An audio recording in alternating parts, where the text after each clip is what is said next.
아무 일도 없는 줄 알았습니다. 언제나 그렇듯 평범한 날들이 흘러가고 있었습니다.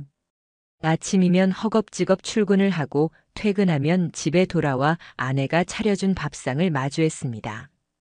그 단조롭지만 따뜻한 일상이 당연하다고 믿었습니다. 하루가 지루해도 주말이 조금 답답해도 그래도 그것이 가정이라는 안온한 울타리라 생각했습니다. 그런데 언제부턴가 그 평범했던 일상에 금이 가기 시작했습니다. 처음에는 아주 작은 틈이었습니다. 밥을 먹는 사이에도 아내가 자꾸 휴대폰 알림을 확인했습니다. 저는 대수롭지 않게 물었습니다. 누가 그렇게 자주 연락해?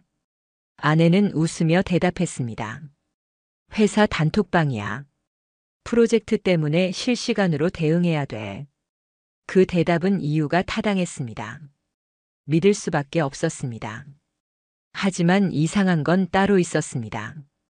휴대폰을 들여다보는 아내의 표정이었습니다. 웃지도 않고 심각하지도 않은 애매하게 흔들리는 얼굴. 화면 속에는 뭔가 중요한 말이 오가는 것 같았지만 제가 눈길을 주면 곧장 휴대폰을 뒤집어 엎어놓았습니다. 아내는 원래 저 앞에서 휴대폰을 숨기던 사람이 아니었기에 그 모습은 도무지 낯설게 느껴졌습니다. 그 후로 이상한 일들은 계속 이어졌습니다. 퇴근 후 집에 오면 아내가 갑자기 외출을 한다는 말이 늘어갔습니다. 친정에 좀 다녀올게. 갑자기 연락 온 친구가 있어서 동창회가 있다더라. 핑계는 다양했지만 하나같이 너무 급작스럽고 귀가 시간은 점점 늦어졌습니다. 하루는 새벽 1시가 되어 들어왔습니다. 친구 만나서 밥 먹다가 늦었다라는 말로 쉽게 둘러댔지만 그 시각까지 친구와 밥을 먹었다는 말은 아무리 들어도 납득되지 않았습니다. 저는 점점 예민해졌습니다. 누군가의 말처럼 의심이 싹 트는 순간 모든 행동이 달리 보였습니다. 하루는 아내가 급히 화장실에 간 사이 휴대폰이 울렸습니다. 무심코 화면을 확인한 순간 세상이 차갑게 얼어붙었습니다. 오늘도 보고 싶었어. 너밖에 없어.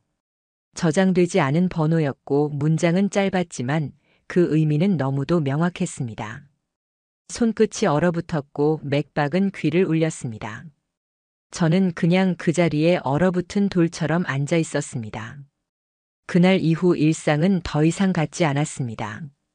식탁 위의 음식은 맛이 사라졌고 웃는 아내의 얼굴은 가식처럼만 보였습니다. 아내가 젓가락을 떨어뜨리고 왜 그래? 걱정스레 묻는 목소리조차 저를 속이는 가면극 같았습니다.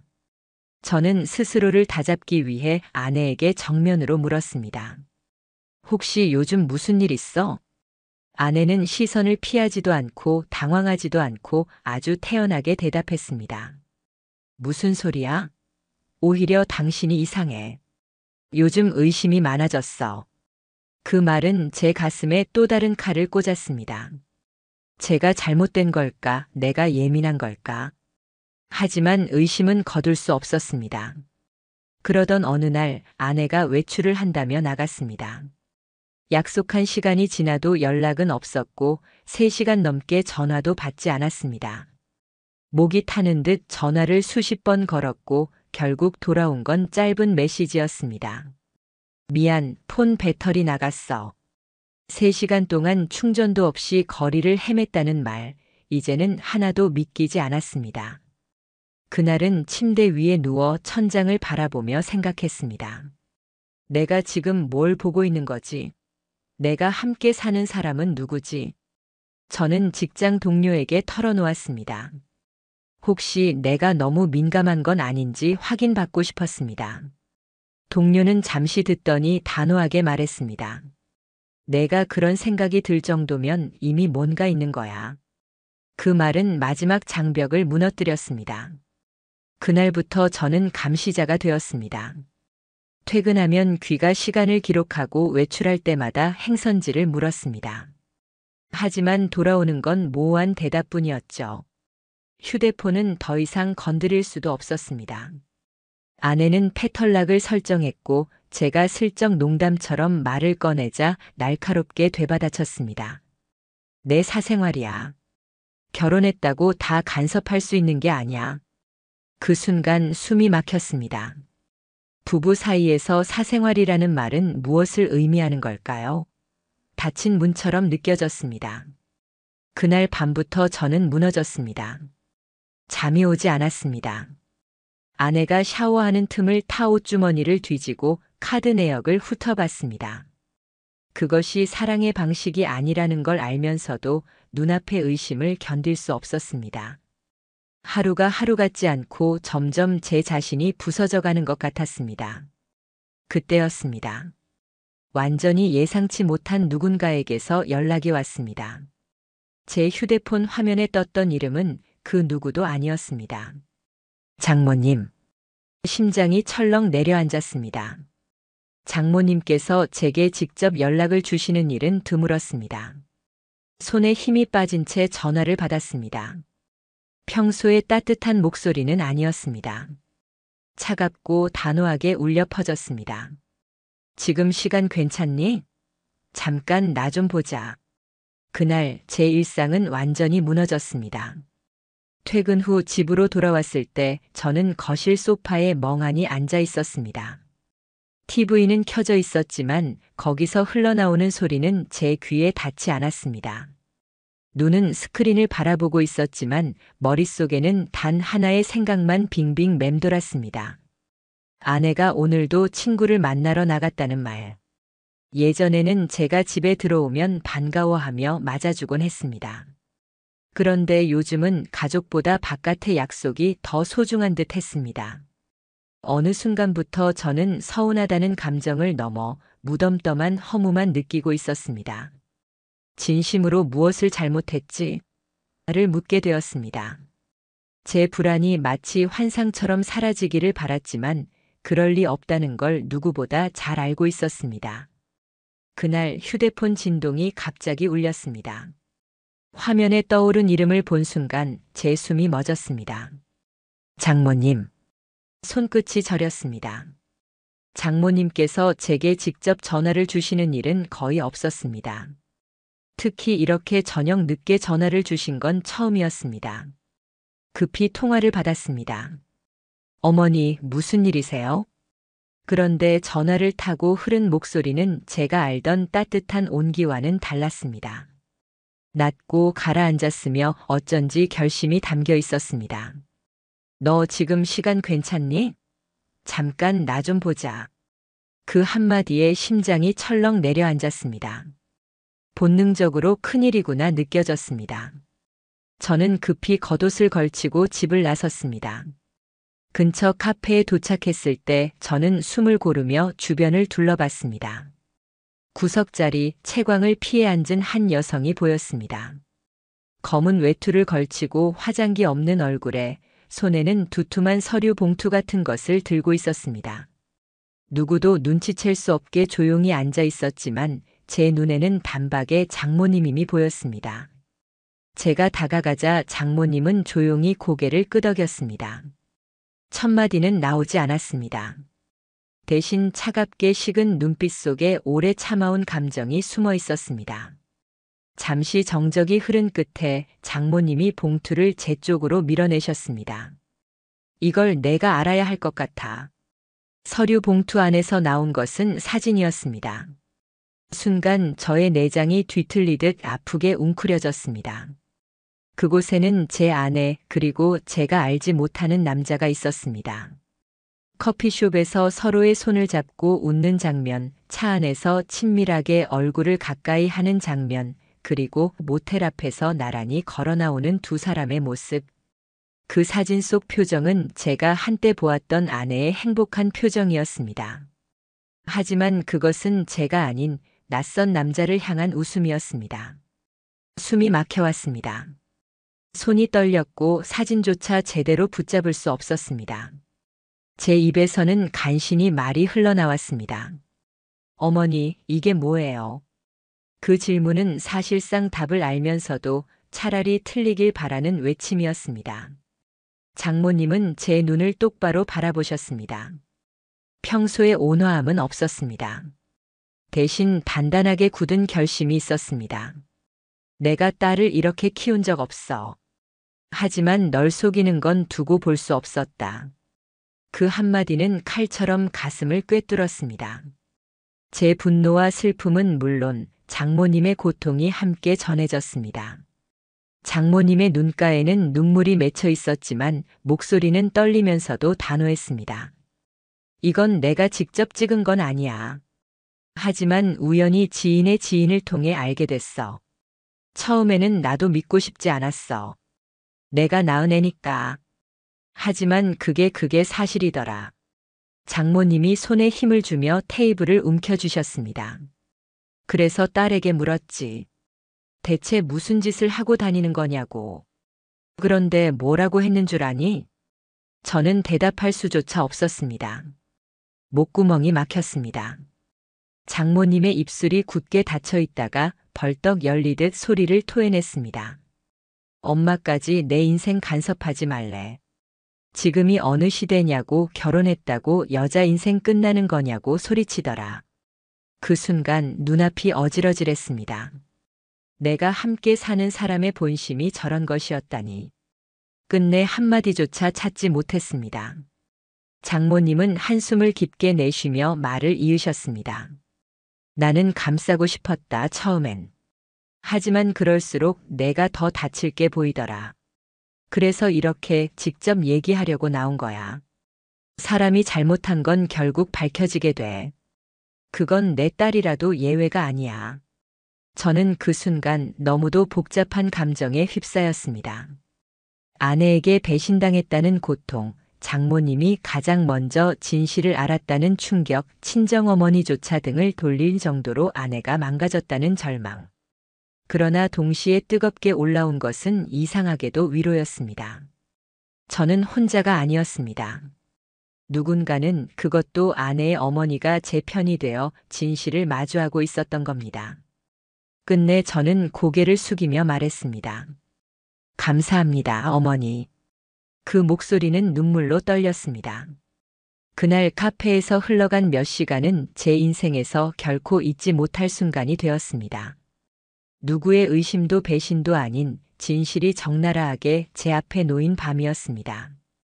그리고 그날 이후 장모님과 저는 진실을 밝히겠다는 단 하나의 목적을 공유하게 되었습니다. 그건 이제 되돌릴 수 없는 길의 시작이었습니다. 카페에서 장모님과 마주 앉았던 그날, 봉투 속 사진으로 아내의 배신을 확인한 이후 제 심장은 멍처럼 부풀어 올랐습니다. 그런데 사진만큼이나 제 영혼을 파고든 건 장모님이 흘린 한마디였습니다. 내가 딸을 이렇게 키운 적 없어. 그 말은 단순한 질책이 아닌 어머니로서의 절규였습니다. 저는 차마 대답을 하지 못한 채 가만히 장모님 얼굴을 쳐다볼 수밖에 없었습니다. 그 얼굴에는 배신당한 남편으로서의 제 감정보다 훨씬 더 깊은 절망이 배어 있었습니다. 어머니라는 이름으로도 감당하기 힘든 무게였을 겁니다. 잠시 침묵이 흐른 뒤 장모님은 미약한 목소리로 숨을 고르더니 말을 꺼내셨습니다. 사실 그 애가 이상해진 건 벌써 꽤 됐어. 너도 아마 모르고 지나쳤을지 모르겠지만 나는 오래전부터 눈치채고 있었거든. 저는 온몸이 굳었습니다. 아내가 변했다는 낌새를 장모님도 오래전부터 알고 있었다니? 머릿속이 다시 복잡해졌습니다. 제가 고개를 끄덕이는 순간 장모님은 차분히, 그러나 눈빛 깊숙이 알 수 없는 고통을 담은 채 자신의 기억을 하나하나 꺼내놓기 시작했습니다. 처음에는 단순히 피곤해서 그런 줄 알았답니다. 맞벌이에 육아의 부담, 쌓여가는 스트레스가 아내를 지치게 만들었다고 생각하셨다는 겁니다. 그런데 점점 그게 달라졌다고 합니다. 집에 와서도 대화가 줄었고 이유 모르는 짜증을 부리며 방으로 들어가 문을 걸어 잠그는 일이 많아졌다고 했습니다. 평소엔 사진을 찍어 가족 단체방에 보내던 애가 갑자기 행동을 완전히 바꿔버렸답니다. 제가 아내의 변화를 눈치채기 전 장모님은 이미 딸의 낯선 태도를 느끼고 있었습니다. 어느 날은 아내가 집에서 전화를 하는 걸 우연히 들으셨다고 했습니다. 처음엔 평범한 통화인 줄 알았는데 목소리 톤이 달랐답니다. 남편과 대화할 때와는 전혀 다른 애틋하고 사랑스러운 뉘앙스. 그 순간 장모님의 심장이 철렁 내려앉았다고 했습니다. 한두 번은 착각이라 생각했어. 하지만 한두 번이 아니더라. 계속 그 목소리가 흘러나왔어. 목소리만 들어도 알 수 있잖아. 남편한테 하는 말이 아니라는 거. 저는 숨이 막혔습니다. 사진으로 확인했을 때보다 더 현실감이 느껴졌습니다. 누군가를 향한 새어나오는 달콤한 목소리는 곧 아내가 집 안에서도 가면을 쓰고 있었다는 증거였습니다. 장모님은 어느 날 딸을 붙잡고 정면으로 물으셨다고 했습니다. 내가 요즘 왜 그러는 거냐? 무슨 문제 있냐? 잘못된 길로 가고 있는 것 아니냐? 그런데 돌아온 대답은 상상 못한 것이었다고 했습니다. 엄마가 뭔데 내 인생 간섭해? 결혼했다고 여자의 인생 끝나는 것도 아니고 좀 자유롭게 살면 안 돼? 그 말은 장모님의 가슴을 갈갈이 찢어놨습니다. 친정을 제일 먼저 찾던 애가 이제는 어머니까지 밀어내며 적대적으로 변한 겁니다. 저는 그 이야기를 듣는 순간 아내가 저에게 했던 말들이 떠올랐습니다. 왜 이렇게 의심을 많이 해? 내 사생활이야. 그 말들이 장모님에게도 똑같이 반복되고 있었던 겁니다. 역시 숨어있던 본 모습은 저 하나를 속인 게 아니었습니다. 장모님은 손을 떨며 말했습니다. 그때 난 알았어. 뭔가 도저히 감출 수 없는 걸 저질렀구나 싶었어. 처음엔 은폐하고 싶었지. 나도 엄마니까. 하지만 그게 옳은 게 아니더라. 그래서 결국 너에게 말한 거야. 내가 가만히 있다면 너는 끝까지 속을 테니까. 그건 내가 못 보겠더라. 저는 목소리가 나오질 않았습니다. 장모님의 존재가 그 순간에는 가장 큰 구원이었고 동시에 가장 비참한 증거였습니다. 친모가 딸을 감싸지 않고 오히려 사위 편에 서서 진실을 고발해야 하는 상황. 그것은 이미 가정이 돌이킬 수 없는 선을 넘었다는 의미였습니다. 제가 겨우 짤막하게 물었습니다. 어머니, 그럼 언제부터 그렇게 본 거예요? 장모님은 잠시 먼 곳을 바라보다가 낮게 대답하셨습니다. 적어도 1년 전쯤이야. 너는 회사 일 때문에 많이 바쁘고 집에 늦게 오는 날도 많았잖아. 그때부터 그 애가 점점 달라졌어. 그러다 결국 나는 어느 날 사진 같은 증거까지 보게 된 거고. 그 말을 들으며 저는 차갑게 깨달았습니다. 아내는 오랫동안 이중적인 삶을 살아왔다는 사실을. 집에서는 사랑받는 아내 하지만 친정에서는 어머니에게조차 나를 세우며 자신을 방어하는 또 다른 얼굴. 장모님은 마지막으로 낮게 그러나 흔들리지 않는 목소리로 단언했습니다. 내 딸이지만 이건 사람으로서 해서는 안 되는 일이야.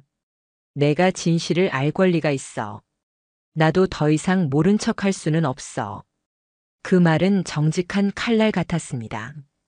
아내가 어떻게 변했는지 그것을 가장 가까이서 목격한 장모님의 고백은 저를 무너뜨림과 동시에 이상하게도 의지를 불태우게 만들었습니다.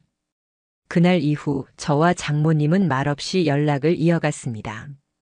짧은 대화 속에서도 우리는 마음속 같은 목적을 공유했습니다. 그것은 단순한 분노가 아니었습니다. 더 이상 속지 않는 것, 그리고 반드시 진실을 드러내는 것이었습니다.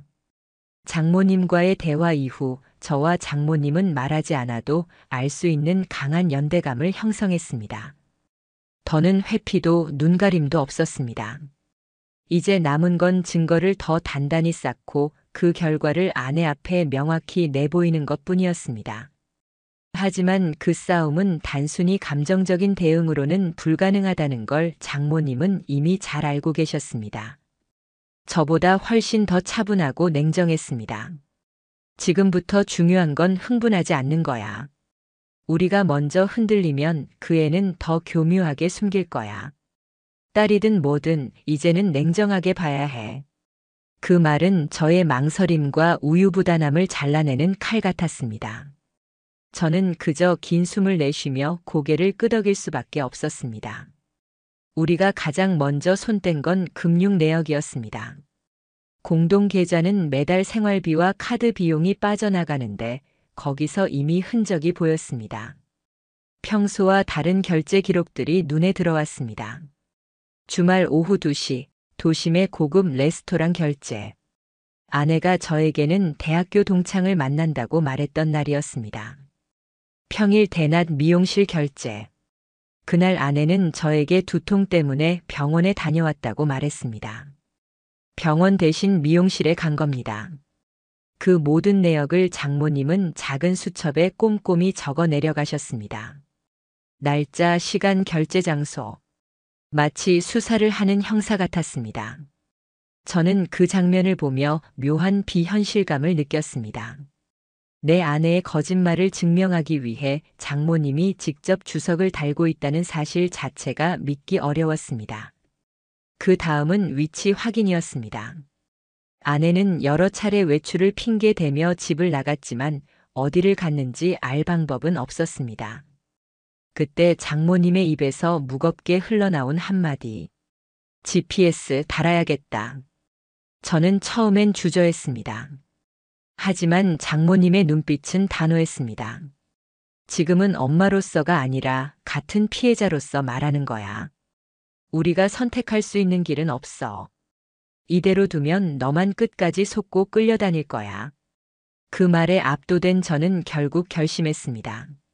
아내가 평소 자주 몰고 다니는 차량이 있었기에 지인 정비소를 통해 GPS를 부착했습니다. 긴급 점검이라 둘러대고 자연스럽게 처리했습니다.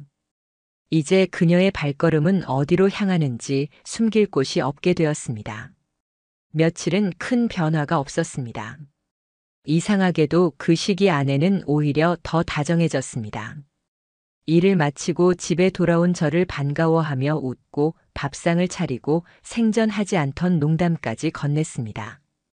그 모습은 마치 내 안의 의심을 달래려는 연기 같았습니다. 순간순간 저는 갈팡질팡했습니다. 혹시 내가 과민한 걸까? 혹시 진짜 오해였던 건 아닐까? 하지만 곧 진실은 드러났습니다. 일요일 오후 아내는 대학교 친구들 만나러 간다며 외출했습니다. 우리는 조심스럽게 스마트폰 GPS 앱을 확인했습니다. 처음엔 시내 카페 거리 근처에 찍혔습니다. 하지만 20분 뒤 표시된 위치는 낯선 방향으로 흘러갔습니다. 주거지도 아니고 관광지도 아니었죠. 지도상에 표시된 건 고급 모텔 밀집 지역. 순간 숨이 막혔습니다.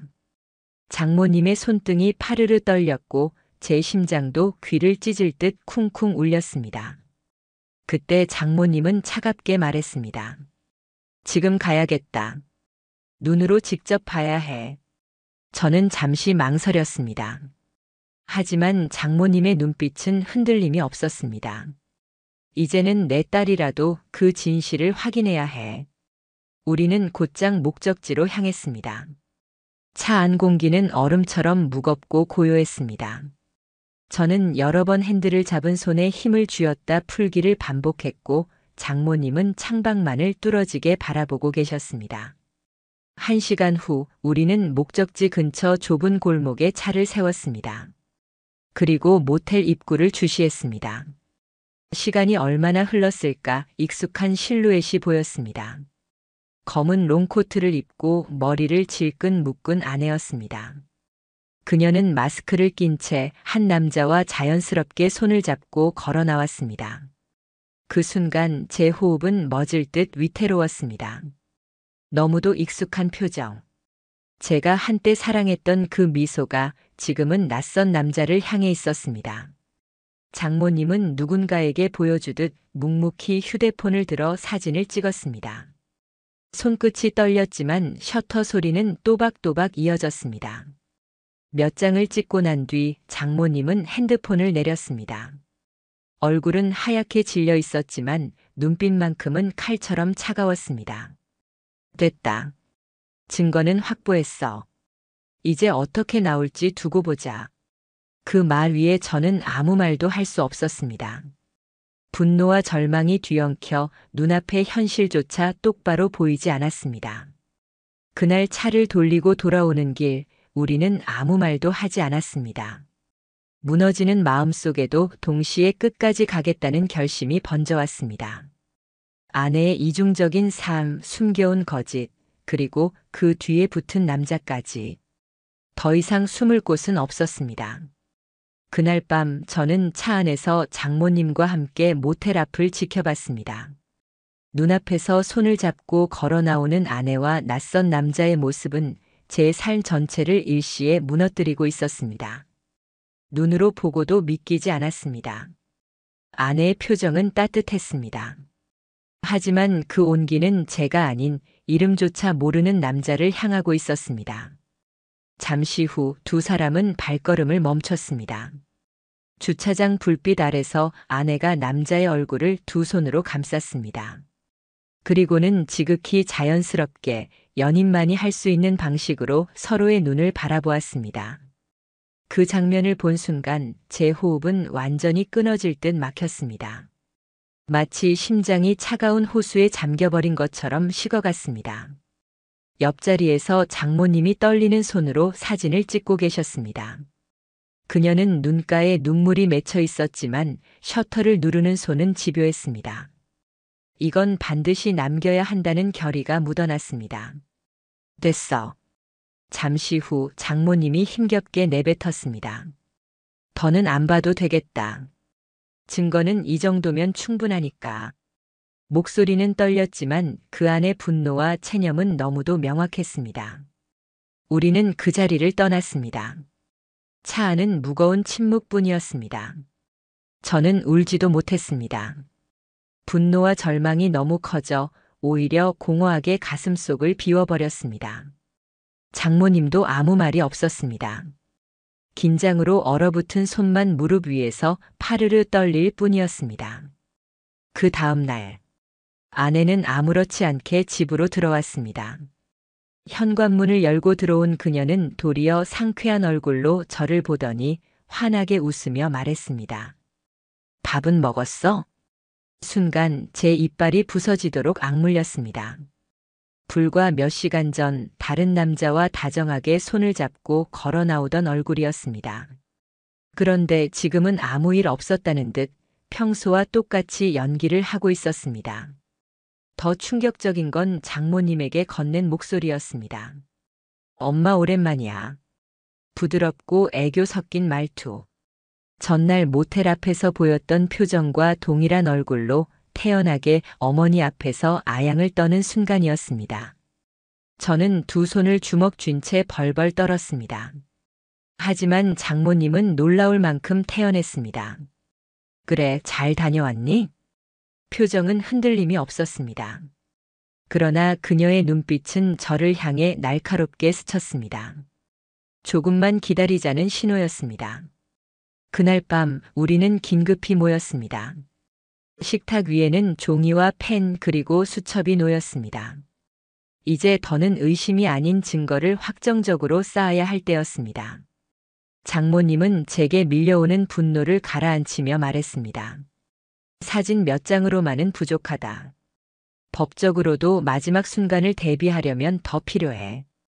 철저하게 모아서 절대 부인하지 못하게 만들어야 해. 그때 저는 처음으로 깨달았습니다. 장모님은 감정적으로 분노하는 게 아니라 완전히 냉정한 전사가 되어 계셨습니다. 첫 번째로 우리는 아내의 동선 기록을 정리했습니다.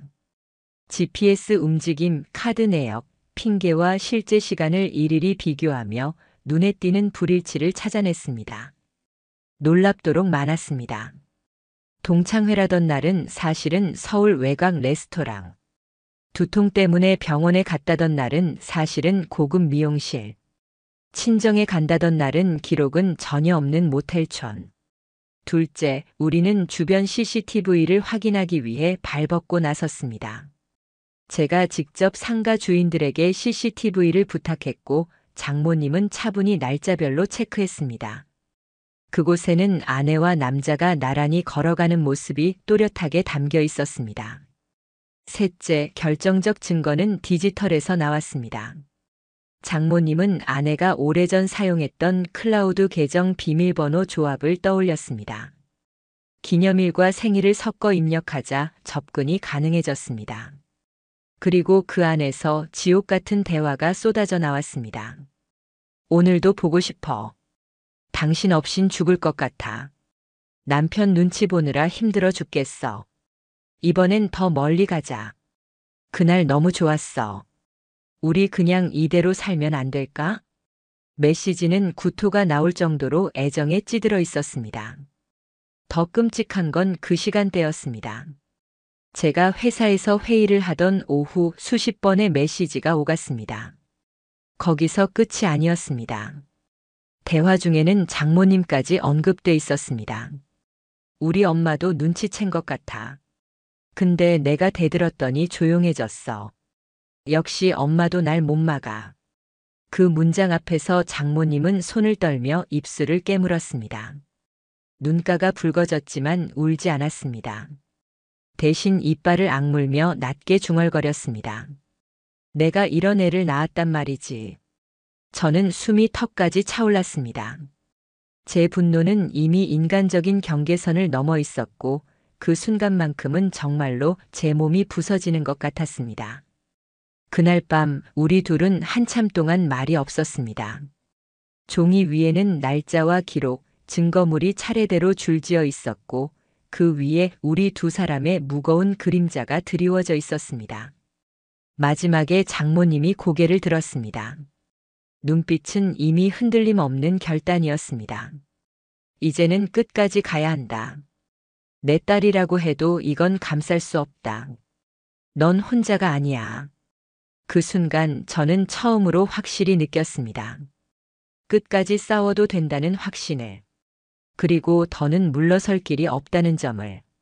우리는 그렇게 아내와 상간남의 파국을 향해 치명적인 칼날을 갈고 있었습니다. 그날은 일요일이었습니다. 평범한 아침처럼 시작됐습니다. 아내는 그날도 태연하게 웃으며 현관에 서 있었습니다. 장 좀 보러 나갔다 올게. 저는 무표정하게 고개만 끄덕였습니다. 장모님은 간단히 미소를 지으며 대답했습니다. 그래, 다녀와라. 하지만 그 미소는 껍데기였습니다. 저는 그 의미를 알았습니다. 장모님의 눈빛 속에는 이미 차가운 결심이 담겨 있었습니다. 그것은 제가 수차례 확인한 흔들림 없는 마지막 준비의 눈이었습니다. 아내가 현관문을 닫고 나가자 장모님은 제 쪽으로 천천히 고개를 돌리셨습니다. 오늘 끝내자. 더는 미룰 필요 없어. 그 목소리는 낮았지만 제 심장을 관통했습니다. 저는 입술을 깨물며 고개를 끄덕였습니다. 오후 아내가 집으로 돌아왔을 때 거실 풍경은 평소와 달랐습니다. 커피 테이블 위에는 차가운 증거물들이 차곡차곡 놓여 있었습니다. 모텔 앞 사진, 남자와 손을 잡고 있는 장면의 영상 캡처, 클라우드에서 복원한 메시지 대화, 그리고 상간남과 찍힌 SNS 사진까지. 모든 흔적들이 피할 수 없는 진실처럼 그녀 앞에 펼쳐져 있었습니다. 아내는 들어오자마자 기분 좋게 신발을 벗고 거실로 걸어왔습니다. 그런데 눈앞의 광경을 보고 그녀의 얼굴이 굳었습니다. 한 발자국 멈춰 선 자리에서 눈을 크게 뜬 채 테이블 위를 바라봤습니다. 이게 뭐야? 목소리는 떨렸습니다. 하지만 그 떨림은 놀람보다는 덜미 잡힌 자의 두려움이었습니다. 저는 심장이 폭발할 듯 울렸습니다. 참아왔던 분노가 솟구쳐 목소리가 무너져 나왔습니다. 대체 언제부터였어? 내가 이렇게 참고 그렇게 믿었는데, 내 웃음 하나 믿으려고 내가 얼마나 버텼는데, 그게 다 내가 눈치가 없어서 가능했던 거야? 제 목소리는 터져나오는 절규 같았습니다. 아내는 입술을 떨며 손으로 테이블을 짚었습니다. 눈빛이 흔들렸지만 금세 입술을 달싹이며 변명을 내뱉었습니다. 아니야, 그게 그냥 잠깐 감정에 휩쓸린 거야. 별거 아니었어. 그냥 잠시 외로운 마음 때문에. 그 순간 장모님이 자리에서 천천히 일어섰습니다. 그리고 단호하게 말했습니다. 별거 아니었다고. 목소리는 날 선 칼날 같았습니다. 아내가 움찔하며 고개를 들었습니다. 하지만 이미 늦었습니다. 장모님의 손이 식탁 위에 쾅 하고 부딪혔습니다. 테이블 위에 종이가 흩날렸습니다. 어떻게 이럴 수가 있니? 내가 널 이렇게 키웠어? 사람이 어떻게 이럴 수 있어? 세상에서 가장 중요한 게 신뢰라고 수없이 말했잖아. 그런데 넌 그걸 이렇게 짓밟은 거야. 너는 지금 자기가 뭘 한 건지 알기는 하니? 거실 공기가 얼어붙었습니다. 아내는 눈물을 글썽이며 입술을 깨물었습니다. 엄마, 나도 힘들었어. 남편은 맨날 일만 하고 나를 제대로 바라보지도 않고 나도 외로웠어. 나도 사람인데 잠깐 흔들릴 수 있잖아. 그 순간 저는 피가 거꾸로 솟는 듯 했습니다. 저의 분노를 가로막고 있던 마지막 장벽이 무너졌습니다. 외로워서? 그게 내 변명이야? 내가 뼈 빠지게 일해서 너랑 우리 생활 지키려고 한 게 다 내 외로움이라는 단어 하나로 무너지는 거야?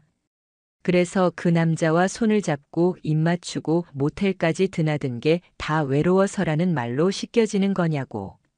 아내는 시선을 피했습니다. 손끝으로 옷자락을 움켜잡은 채 아무 말도 하지 않았습니다. 변명은 더 이상 이어지지 않았습니다. 침묵은 곧 인정이었습니다. 장모님은 차갑게 고개를 저었습니다. 너한테 수없이 물었지. 요즘 왜 늦게 들어오냐고. 왜 거짓말하냐고.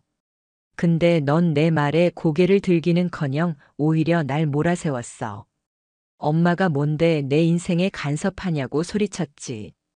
그때 난 알았다. 너는 이미 선을 넘어 있었다는 걸. 장모님의 눈가가 붉게 물들었습니다. 그러나 목소리는 단호했습니다. 그 안에는 슬픔과 분노 그리고 자책이 뒤섞여 있었습니다. 아내는 무릎 위에 손을 올린 채 고개를 푹 숙였습니다. 그리고 잔뜩 웅크린 자세로 울먹였습니다. 잘못했어. 진짜 잘못했어. 엄마, 당신 제발 나 한 번만 용서해줘. 다시는 안 그럴게. 나 그냥 순간의 실수였어. 하지만 그 사과는 어느 누구에게도 닿지 않았습니다. 이미 모든 증거는 눈앞에 있었고 이미 모든 신뢰는 무너졌습니다. 장모님은 고개를 돌리며 차갑게 말했습니다. 늦었어. 이미 늦었어. 내가 한 짓은 실수로 치부될 수 있는 게 아니야. 그건 선택이었고 반복이었어. 그래서 이제부터는 내가 내 선택에 대한 대가를 받는 거다. 나는 내 엄마지만 이건 감쌀 수 없다. 너를 사람으로 낳았을 뿐 이렇게 망가진 인간으로 키운 적은 없어. 그 마지막 말은 아내를 완전히 무너뜨렸습니다. 아내는 손으로 얼굴을 가린 채 흐느꼈습니다. 하지만 그 울음은 누구에게도 위로받지 못했습니다. 그날 아내는 어머니조차 등을 돌렸습니다. 그 순간 저는 처음으로 선명하게 느꼈습니다. 이제 이 싸움은 단순한 가정 내부의 갈등이 아니라는 점을. 이제부터는 처벌과 결과의 영역이라는 걸. 그렇게 우리는 무너져 흩어진 거실 한복판에서 마지막 결심을 굳혔습니다. 그날 밤 거실에서 아내와 정면으로 대면한 이후 제 안의 모든 희미한 기대는 산산이 부서졌습니다. 더는 변명도 용납도 없었습니다. 용서라는 단어는 이미 그 자리에서 의미를 잃었습니다. 이제는 감정이 아니라 결과로 돌아와야 할 때였습니다. 제가 택한 건 오직 하나였습니다. 처벌이었습니다. 며칠 뒤 저는 가정법 전문 변호사를 찾아갔습니다. 제 옆에는 장모님이 계셨습니다. 그날 장모님은 처음 만난 변호사 앞에서도 담담히 상황을 정리하며 말씀하셨습니다.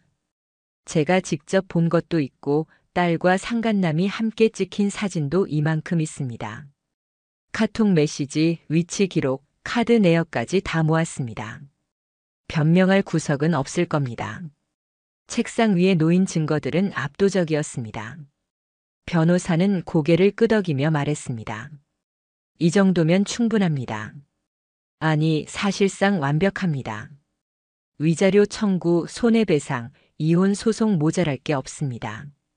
상간남 신원까지 확보됐으니 법적으로 움직이면 결과는 확정적입니다. 저는 그 말을 들으며 가슴 깊은 곳에서 묘한 해방감을 느꼈습니다. 아직 아프고 쓰렸지만 최소한 이 고통이 끝나가고 있다는 확신이 스며들었습니다. 우리는 곧장 소송을 준비했습니다. 저는 아내와 상간남을 상대로 각각 3천만 원씩 위자료 청구를 걸었습니다. 이혼 소송도 동시에 진행했습니다. 그리고 모든 문서에는 분명히 기록됐습니다. 혼인 파탄의 전적 책임은 피고에게 있다. 이 문장은 차갑지만 제겐 뜨겁게 벼려진 칼 같았습니다. 상간남은 곧 정체가 드러났습니다. 그는 중견기업의 팀장이었습니다. 어느 정도 위치와 체면이 있는 자리였습니다. 그러나 우리가 확보한 증거가 회사 인사팀에 전해지자 사건은 순식간에 번졌습니다. 품위 유지 위반으로 정직 처분이 내려졌고 결국 곧바로 사직서를 제출했습니다. 그의 가정도 마찬가지였습니다. 아내가 모든 사실을 알게 된 순간 이혼 소송은 곧장 시작됐습니다. 양육권은 상간남의 전처에게 넘어갔습니다. 그는 직장도 가정도 모두 잃었습니다. 남은 건 빚더미와 명예 실추뿐이었습니다. 한때 제 아내와 함께 웃고 떠들던 그 얼굴은 이제 철저히 몰락으로 가는 길에 서 있었습니다. 그리고 아내. 이혼 절차는 냉정하게 진행됐습니다. 재산 분할은 최소화됐고 오히려 제가 숨죽여 모아온 자산은 철저히 지켜냈습니다. 판결문에는 그녀의 책임이 명확히 기록되어 있었습니다. 배우자를 배반하고 혼인을 유지할 수 없게 만든 중대한 책임. 이혼이 성립된 순간 아내는 더는 갈 곳이 없었습니다. 그녀는 친정집으로 발을 들이려 했지만 장모님은 단호히 막아섰습니다. 내 집에 다시는 들어오지 마라. 난 널 낳았지만 널 이렇게 키운 적은 없다. 그 말은 아내를 완전히 무너뜨렸습니다. 친정에서도 받아주지 않았습니다. 결국 그녀는 고시원 같은 좁은 임시 거처를 전전하며 지냈습니다. 남편에게, 어머니에게, 심지어 연인이라 믿었던 남자에게도 외면당한 채 홀로 떨어져 나간 겁니다.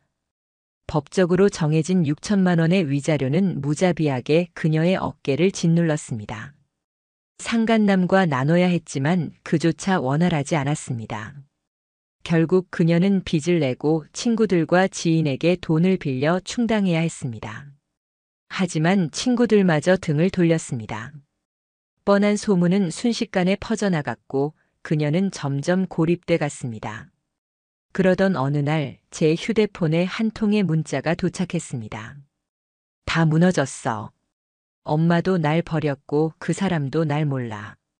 미안해. 정말 미안해. 짧은 메시지였습니다. 그러나 제 안에서는 아무런 파동도 일어나지 않았습니다. 너무 늦었습니다. 이미 모든 게 끝난 뒤였습니다. 가끔 모든 일이 지나간 뒤에도 저는 생각했습니다. 어디서부터 잘못된 걸까? 내가 너무 믿었던 걸까? 아니면 너무 오래 참으며 그녀에게 여지를 준 걸까? 하지만 결국 결론은 같았습니다. 진실은 반드시 드러난다. 아무리 감추어도 아무리 웃으며 거짓말을 해도 결국 모든 것은 드러나게 돼 있습니다. 그리고 그 순간 배신의 대가는 모든 걸 앗아가게 됩니다. 언제나 평범했던 일상은 한순간에 무너졌습니다. 그러나 동시에 깨달았습니다.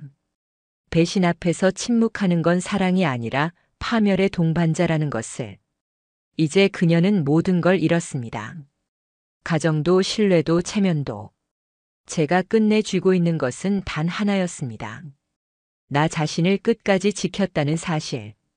카메라 앵글이 흐릿하게 꺼지듯 제 목소리는 뼈에 새기는 듯 차가운 결론으로 마무리됐습니다. 배신은 반드시 대가를 치른다. 거짓으로 쌓아올린 행복은 결국 무너져 내릴 뿐이다.